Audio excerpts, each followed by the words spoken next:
মেনে নিতে হবে। আজকে আওয়ামী লীগ সরকার তার স্বৈরাচারের যে চূড়ান্ত রূপ আজকে প্রকাশ করেছে। আজকে সমস্ত শিক্ষা প্রতিষ্ঠান বন্ধ করে দিয়ে একভাবে আন্দোলন দমাতে গিয়ে তারা সেনাবাহিনীর র্যাব বিজিবি থেকে শুরু করে সমস্ত শক্তি তারা ছাত্রদের উপর প্রয়োগ করছে। ওই স্বৈরাচার শেখ হাসিনা, ওই পাকিস্তান আমলের আইয়ুব খান এদেশের এরশাদ স্বৈরাচারকে হার মানিয়েছে। নির্বিচারে গুলি করে এদেশের শত শত ছাত্র জনতাকে তারা হত্যা করেছে। সংগ্রামী বন্ধুগণ, বাংলাদেশের 52 বছরের ইতিহাসে এই ধরনের গণহত্যার কখনো হয় নাই। একটা তথাকথিত ওই গণতান্ত্রিক সরকারের দাবিদার সরকার আজকে যেভাবে একের পর এক মানুষকে গুলি করে মেরেছে তা ইতিহাসে নজিরবিহীন। ওই ব্রিটিশরা পর্যন্ত জালিয়ানবাগে এভাবে হত্যা করে নাই।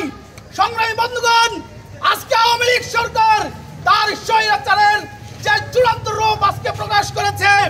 আজকে সমস্ত শিক্ষা প্রতিষ্ঠান বন্ধ করে দিয়ে একভাবে আন্দোলন দমাতে গিয়ে তারা সেনাবাহিনীর র্যাব বিজিবি থেকে শুরু করে সমস্ত শক্তি তারা ছাত্রদের উপর প্রয়োগ করছে।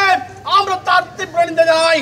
সংগ্রামী বন্ধুগণ, সমাজতান্ত্রিক ছাত্র ফ্রন্টের পক্ষ থেকে আমরা দায়িত্বহীনভাবে ঘোষণা করছি, আমরা আন্দোলনরত শিক্ষার্থীদের দাবি 9 দফা দাবি অবিলম্বে মেনে নিতে হবে এবং তাদের লড়াইয়ের সাথে আমরা আছি।